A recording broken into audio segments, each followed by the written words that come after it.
Hello and welcome. My name is Zenzele Ndebele and this is Asake Online. We bring you this special program where we are talking to the president of the MDC Alliance, Nelson Chamisa.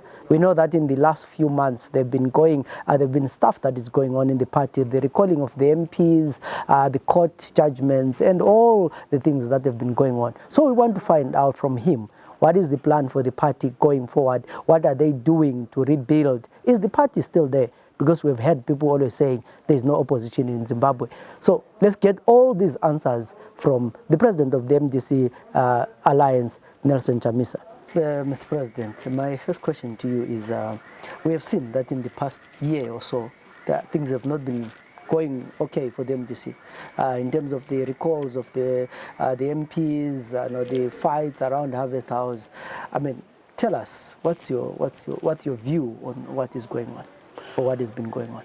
Well, I must say that what we've seen is authoritarian consolidation, is escalation of tyranny, and we've seen the panic mode by ZANU-PF and Mr. Mnangagwa on account of our strength. We have remained steadfast, we have remained very strong, and that's why you can see that they are in sixes and sevens. If we're such a non-factor and we're such a non-player, or a non-actor in the politics of this country as an alternative, they would have simply ignored us. But they can't ignore us. They've discovered that we are too strong on the ground, and what they want to do is to decimate us, weaken us, attenuate our structures, but they will not succeed. They've tried every trick in the book, but the people are determined, the people are strong. Yes, the taking over or taking away of Harvest House is a temporary. That building, it was possessed by ourselves, and we will not allow these people to cause us problems around possessing it. We will ultimately go back there because they violated the law. But because we don't want anarchy and chaos, we do not want to take law into our own hands, we've said let the court process continue, then it will establish and settle things there. But not only that, they've also recalled our MPs. And in this regard, Mnangagwa has done so much to help us rebuild. When you destroy the old, you are only helping me to rebuild the new. And we are already rebuilding. We are already consulting across the whole country to build a consensus and a convergence, a national convergence. I've been leader of a political party, and I don't seek to lead a party anymore. I need to lead the country. That's why when I listen to certain people who always talk about this G4, this faction, that I'm beyond that now. My focus is to unite the country. I've gone beyond trying to unite an organization or a political party. It is to unite the people of Zimbabwe. And convergence is the key thing. That's why our theme this year is convergence for change. Yeah, we're talking about the issue of the MPs. We also have the councillors. So currently, the position of the MDC, the alliance, do you have MPs? Do you have councillors? What's the situation? In fact, we have by law and by election, by the mandate of the people in 2018, all the MPs who were elected on the card and ticket of the MDC Alliance. But what we have seen is lawfare, the abuse of the courts by politicians, in this case Mr. Mnangagwa, to try and withdraw, recall, through his created surrogates, whom to then say, as far as they are concerned, all MPs of the MDC Alliance belong to the MDCT. So because a lot of our MPs and a lot of our councillors are people who are looking for opportunities. In fact, I've learned from what has happened that instead of having people coming across as change seekers, change makers, change agents, they're actually job seekers. So the preoccupation is to preserve a job as an MP. The preoccupation is to preserve a job as a councillor. That has taught me a lesson, that we need to revisit the whole aspect and concept of our representatives.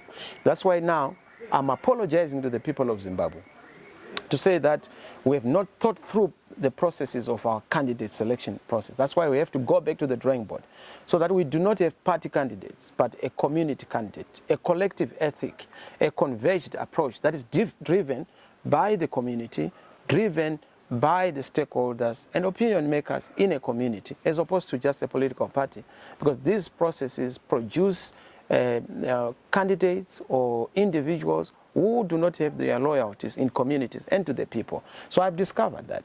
So you would find that most of the MPs and some of the councillors who have remained in Parliament on account of allegiance to a step party or a counter party formed by Mnangagwa have not shown loyalty. And we are going back to the drawing board, doing an audit, constituents by constituents, ward by ward, of who is with the people and who is against the people. And once we have done that, we'll be able to authoritatively tell people of Zimbabwe where we are in terms of MPs and candidates. You know, you raise a very important question, and obviously that is the issue that will be a big discussion going to 2023, selection of candidates. Primary elections that end up being violent. Are you talking about re-looking at that strategy? There's going to be a completely new candidate selection process that is centered on communities, that is centered on stakeholders, as opposed to the party structures. What we have discovered is that party structures are very acerbic and toxic, but they are also an important vehicle. So they have to be given their role, but their role is not conclusive and definitive. It must be indicative, but not totally dismissive of other key stakeholders. Because when you want a vote, it's not a vote for the party, it's a vote for the constituents. So you have other constituents, stakeholders that have to be honored and respected. So yes, there's going to be a radical shift and change to the candidate selection process in this organization to allow the community to lead the process, so that the collective ethic, the community ethic, the stakeholder-driven process is actually what takes shape and what takes root. I mean, always online hearing people talking about there's no opposition in Zimbabwe, the opposition is dead. What's your response to that?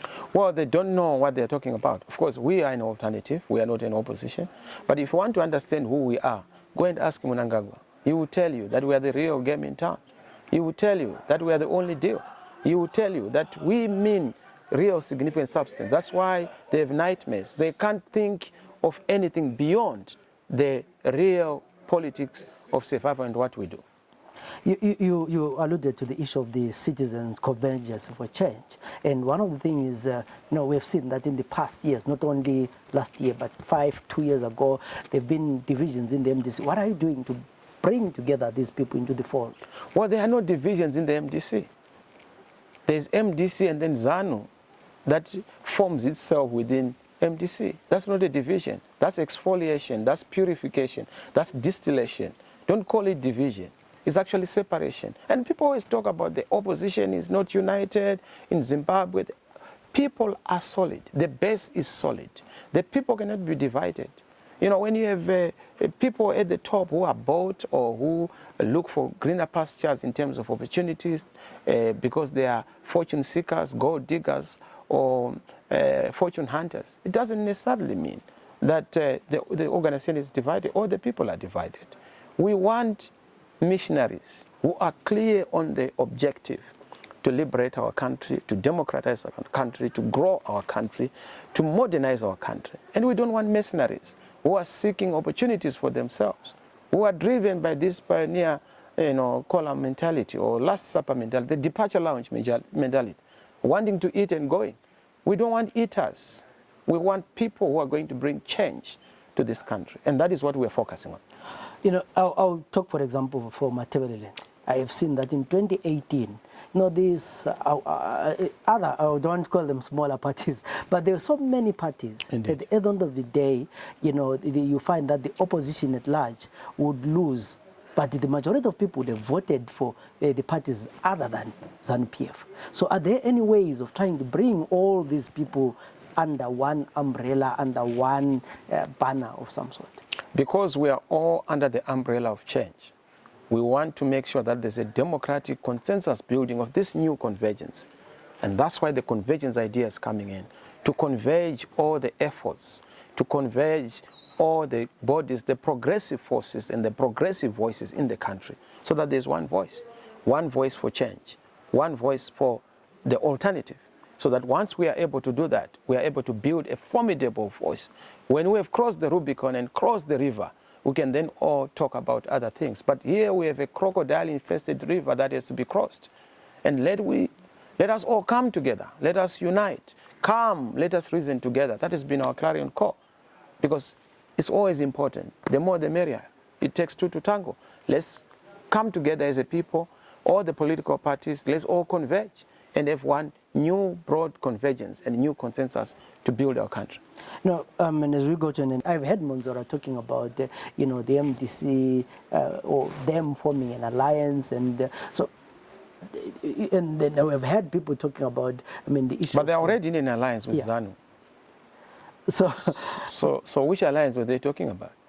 I'm not so sure. I can't speak on behalf of that. So as the alliance, or sure, as you as president of the alliance, are you talking about rebranding so that people don't, confuse, your party with the other people? Zimbabweans are very solid.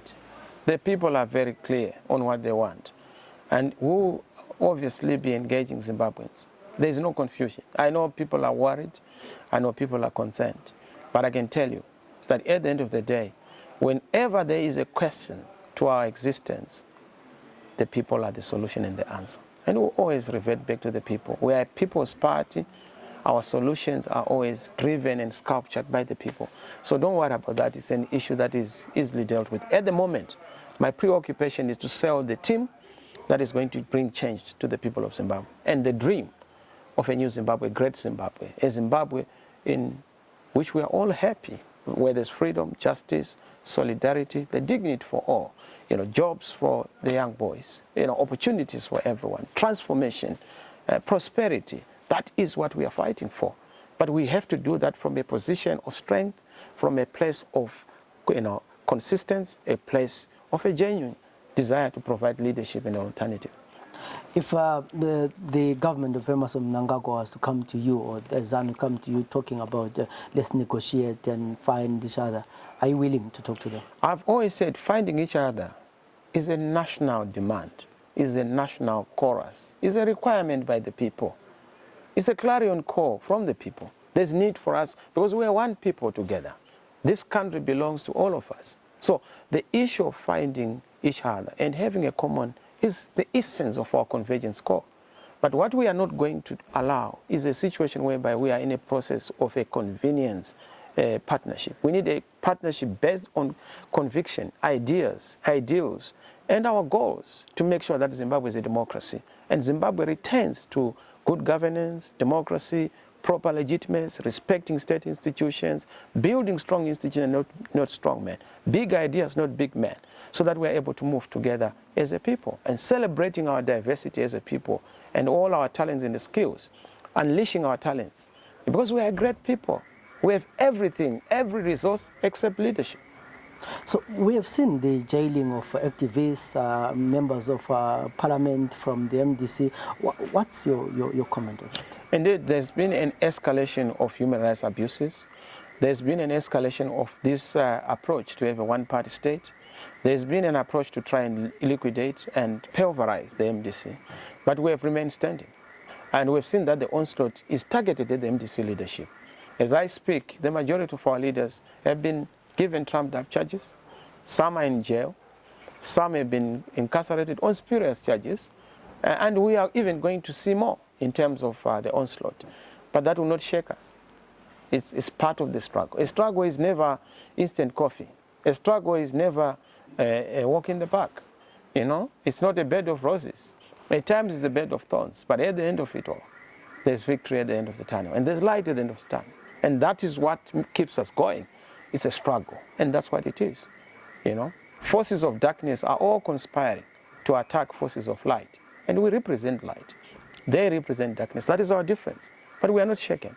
So yes, I'm encouraging all our leaders, members, Zimbabweans in general, to be strong and to remain focused. Yeah, finally, what's your message to an ordinary Zimbabwean who's, looking at the MDC and saying, you guys, where are you? You see, the end is nigh. It's always darkest before dawn. We may be having challenges, but we must all know that when such challenges are manifest, opportunities are around the corner. There's going to be a great celebration in this country. We are working on it, we are preparing for it, and we are ready for it. So my message out there, Zimbabweans, let's be ready to fight for our rights. Let's be ready to celebrate our victories. Let's be ready to defend democracy. Let's be ready to uphold human rights and good governance. Let's be ready to also be our own liberators, because we are indeed our own liberators. And we, none but ourselves, we can do it. We the people shall govern. Thank you very much for giving us this opportunity to talk to you. I think there are so many people who are asking questions about whether the MDC alliance is still alive, whether there is still opposition in Zimbabwe, and those questions have been raised. But what I find interesting are two issues that were mentioned in this interview. The issue of the candidates, that there is going to be a new process of selecting candidates, because I know in the past elections I've covered a number of primary elections within the MDC and other parties, and there are always violence, sometimes there are divisions, and so many issues that go on. But the president of the MDC Alliance, Nelson Chamisa, says there will be a new way of selecting candidates that includes not only the party but the community. So we'll be watching for that and see how this new way influences the way candidates are going to be selected. But he also says those who are MDC MPs currently who decided not to be loyal to the party, chose the other way rather than that which they were selected or elected by the people. So it means,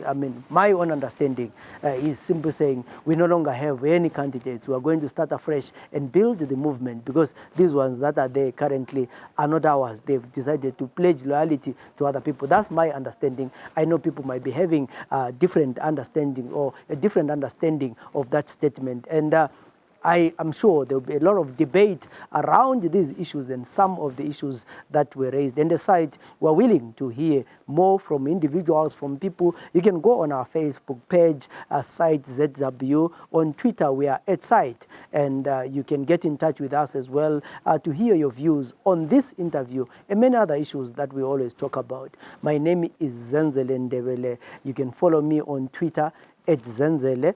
And till we meet again on other programs, have a good day.